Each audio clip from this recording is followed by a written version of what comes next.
How's it going, people? If this video sounds a little bit familiar to you, it's probably because you're an avid viewer of the channel and you've watched my previous video on the top 5 luxury cars that you can buy for £25,000. But as I've just hit 10,000 subscribers, I thought it would be a good idea to do the same kind of video again, but for £10,000. So I'm going to provide you with 5 more cars that I think the average person would look at and think, this guy's actually pretty wealthy, when in reality you're driving a car that costs less than a new Polo. Of course, the goal for many is to be rich, not look rich, but either way, these 5 cars will provide you with a good level of luxury while simultaneously not completely breaking the bank when it comes to purchasing. And we basically just have depreciation to thank, since all these cars started their lives as pretty expensive beasts. To reduce any personal bias I may have, I've ordered these cars in order of 0 to 60. And I know that 0 to 60 probably isn't the first thing on your mind when it comes to buying a luxury car, but it just makes making this video a little bit more fair, as deciding what constitutes luxury is actually quite a difficult and subjective task. As usual, remember that I make these videos from the UK market perspective, so prices in other countries may differ, and remember that any second-hand car you buy, particularly ones that are high performance, really could cost you a lot in terms of maintenance, repairs, insurance, fuel, etc, but I'll try and comment on those throughout the video. Remember to like and subscribe for more weekly car content, and comment down below to let me know your thoughts or if I've missed out on any cars that you think are clear omissions. I do my best to literally respond to everyone. But anyway, without further ado, let's get into the video.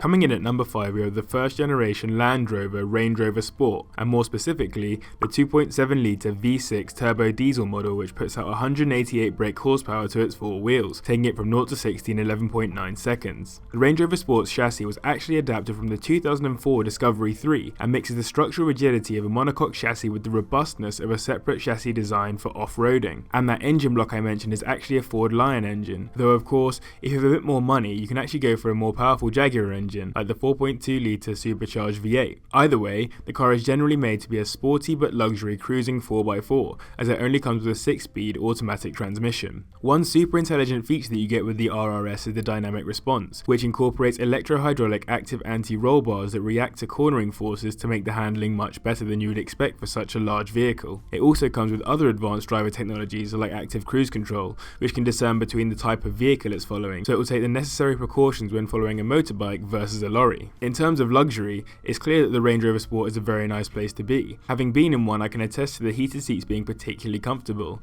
and the Harman Kardon speaker system being particularly pleasant. Though it's quite dated, you still get all the features you would expect in a 2009 car, and for 10 grand you really won't have much to complain about, sitting above all the traffic with your armchair-like driver's seat. Speaking of money, for 10 grand you're looking at a 2009 model with around 70,000 miles on the clock, but if you're particularly strapped for cash and fancy a gamble, these actually go for as little as £4,000 for very high mileage examples. The main reliability issues I could find with the Range Rover Sport are related to the electronics. Some owners had electrical issues within their first 15,000 miles, leaving them either stranded at the side of the road or stuck in limp mode, which is unacceptable on any new car, let alone something as expensive as a Range Rover Sport. This is something to be wary of when buying, and it might even be best to buy a car that has had its electrics replaced or fixed at some point. In terms of the engine, the 2.7 litre V6 is generally regarded as a powerful and reliable block, but you should keep on top of maintenance, replacing the cam belt, tensioner and pulleys when necessary. Furthermore, high quality oil is essential for keeping the turbo bearings healthy,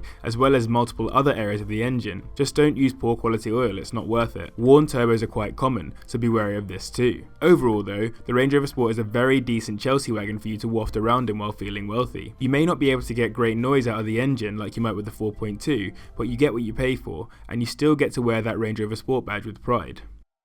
At number 4 we have the Audi A6 C7, and more specifically, the 2 litre inline-4 turbo diesel model, which puts out 174 brake horsepower through its front wheels, taking it from 0 to 60 in 7.9 seconds. Quite boring specs for this luxury car, but still an executive saloon with a serious focus on comfort. And regardless, the only reason I'm mentioning this TDI as the ideal C7 is because it's the best bang for your buck in terms of price and mileage. You can actually afford the more expensive 3 litre edition as an S-Line, but you're looking at a much higher mileage. The 4th generation A6's interior is actually heavily influenced by an even more luxurious Audi A8, and shares its interior, platform and powertrain with the Audi A7, though it is slightly more aggressive looking than both of these models in my opinion. Though you don't get to own a Quattro, which is pretty much a prerequisite for me if I ever come to buy an Audi, you do get some very nice features and comfort for your money, particularly as this is one of the newer cars on the list. The Audi Parking System Plus, dual zone climate control, voice control, driver information system, keyless entry and start-stop, rain sensors and Milano leather seats greet you as a driver in this car, which is certainly not bad at all. Personally, I think Audi tend to get their interiors right most of the time as well, and I like the little screen that pops out of the dashboard for information and sat-nav. As we see more and more of the new generation A6 C8, the price of the C7 may continue to dip further, and we could potentially be getting into the slightly more punchy models like the TFSI Quattro, which is about £5,000 too expensive at the time of making this video. But in terms of the 2-litre diesel, prices start at around £7,000 for a high mileage example, but for 10k you're looking at a 2012 model with around 60,000 miles on the clock, not bad at all. In terms of reliability, a few reports do mention that though the car might feel very robust, there are a few areas to be careful of. The Multitronic and S-tronic gearboxes are known to fail on high mileage examples, and replacing will cost 4 figures. The diesel is also renowned for going through a lot of oil, so be wary of this when you go for the model I've mentioned. Other slightly less pressing issues include the fuel gauge failing and constantly showing 0, as well as water getting into the rear lights, as replacement lenses can be quite expensive. On the other hand, it does have the best fuel economy on the list, at 56 miles per gallon, which will ensure you save a fair bit of money. Overall though, this car offers an entry into Audi's more luxurious lineup of cars, and I personally was quite surprised that you can get this shape A6 for under £10,000 without ridiculously high mileage, meaning this car very much deserves its place on this list. On to the top 3 now, and in third place we have a car that I would say is most luxurious on this list, the W221 Mercedes-Benz S320, which is a 3-litre V6 turbo diesel engine that puts out 227 brake horsepower through its rear wheels, taking it from 0 to 60 in 7.3 seconds. The W221 was a return to the large S-Class after the W220 broke tradition by being smaller than its predecessor. In my opinion, Mercedes have been leading the German manufacturers in making luxurious interiors for some time, and the W221 is the perfect example of this, with its use of leather, wood and metal making it feel much more genuine and expensive than it probably is. You get a nice digital display with a large screen for navigation or watching DVDs, and below that a key feature in any luxury car, an analog clock between the vents. Interestingly, there's no gear stick, instead you toggle through the drive modes by using a stalk behind the steering wheel, which I think actually makes the center console look quite clean. The only part of this luxury interior I'm not a major fan of is the steering wheel, but it's still electronically adjustable, which is a bonus. What makes this car a particularly luxurious car is the unnecessary features that are included in it,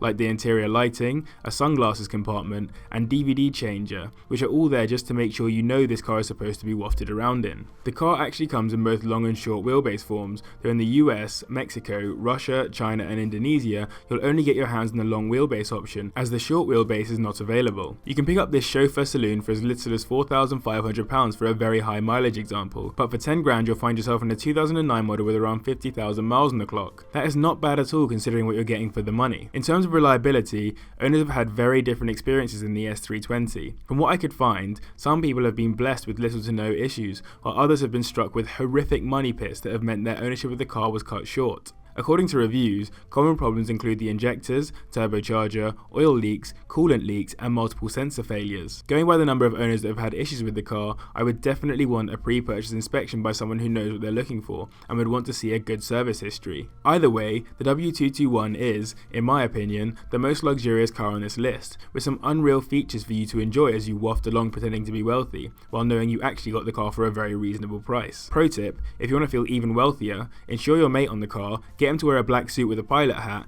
and make him stand by the car wherever you go, and drive you everywhere. Then you can also blame him if anything does go wrong.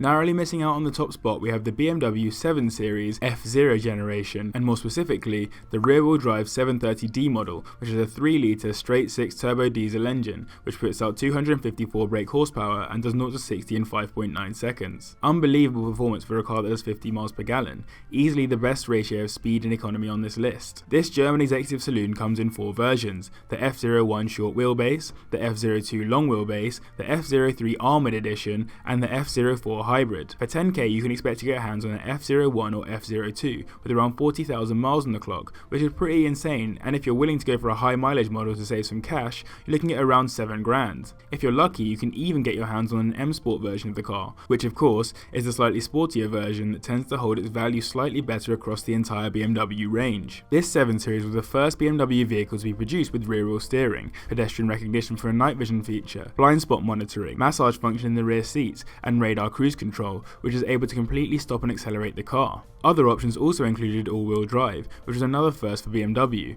and an 8-speed automatic transmission. For your 10 grand, you'll only get your hands on a pre-facelift model, but that's okay as I personally prefer the slightly beefier look of the pre-facelift. And you also have the option to purchase the Alpina body kit for the car, as the renowned brand that develops and sells high-performance versions of BMWs also sells the parts for this conversion individually. The Alpina isn't the only special edition of this car either, as in the US you can get your hands on the V12 25th Anniversary Edition, which commemorates the 25th anniversary of BMW's V12 engines. In terms of luxury, the interior is pretty nice for a BMW, with many specs having two-tone leather, all the classic drive range you could possibly need, and some nice aluminium and wood features to make the car feel even more luxurious. If only you could get your hands on the armoured version for that extra safety, then you could enjoy those massaging rear chairs in peace without fear of getting bombed. The reliability of the 730D is questionable, however, particularly when poorly maintained. Owners on forums suggested that as long as they service the car regularly and were up to date with maintenance, the 7 Series is very reliable, though the fees for keeping it well maintained are high. Those that bought second-hand models that hadn't been serviced were often in for a fright, and my mechanic for a father confirms that these F0 engines aren't particularly useful when a lot of miles are put on them. I might let the maintenance and repair side of things put me off buying a 7 Series, but given the performance, especially in terms of 0 to 60 in miles per gallon, this luxury car really does offer you a lot,